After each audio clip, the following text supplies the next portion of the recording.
কেউ একজন ছিল যাকে ধরেও রাখতে পারলাম না, তাকে ভুলেও থাকতে পারলাম না। একটা মানুষ ছিল যে এখনো আছে, তার ভালোবাসায় আমি এখনো ডুবে যাই। সেই যে তাকে ভালোবাসলাম আর ভুলতে পারলাম না। তার বিরহের যন্ত্রণায় প্রতিনিয়ত আমি পড়ি, বিভীষিকার যন্ত্রণাতে আমি প্রতিনিয়ত পুরো ছাই হয়ে যাই।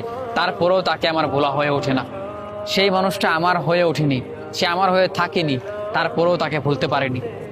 সে গুণবতী ছিল না, সে রূপবতী ছিল না। রূপবতীর হয়তো রূপ কেটে যায়, গুণবতীর হয়তো গুণ কমে যায়, কিন্তু সে ছিল অন্যরকম মায়াবতী, যার মায়াতে আমি এখনো পড়ে আছি। জানি না সে সুন্দর ছিল কিনা, আমি বলবো সে খুব মায়াবতী, যার কারণে সেই অতীতের মতো তাকে এখনো ভালোবাসি। ছিল একটা মানুষ যাকে আজও ভুলতে পারিনি।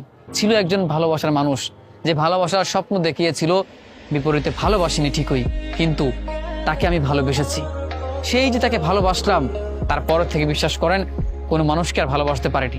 একটা মানুষ থাকে, মানুষের জীবনে কম বেশি একটা মানুষ থাকে যাকে সে সবটা দিয়ে ভালোবাসে, সবটা দিয়ে চায়। আমার জীবনে ছিল কেউ একজন ছিল যাকে আমি ভীষণ করে চেয়েছিলাম। বিশ্বাস করেন তার বিরহ যন্ত্রণা আমি এখনো পড়ি, এখনো বারংবার আমার মন খারাপ হয়। মাঝে মাঝে হুট করে চোখ থেকে অশ্রু গড়িয়ে পড়ে। ভাবি, আমি কি আজও ভালো আছি? আমি কি তাকে ভুলতে পেরেছি? বা আমি কি এখন সুখে আছি? কোনোদিন তাকে ছাড়া সুখে থাকতে পারবো? আসলে এটা কল্পনাও করতে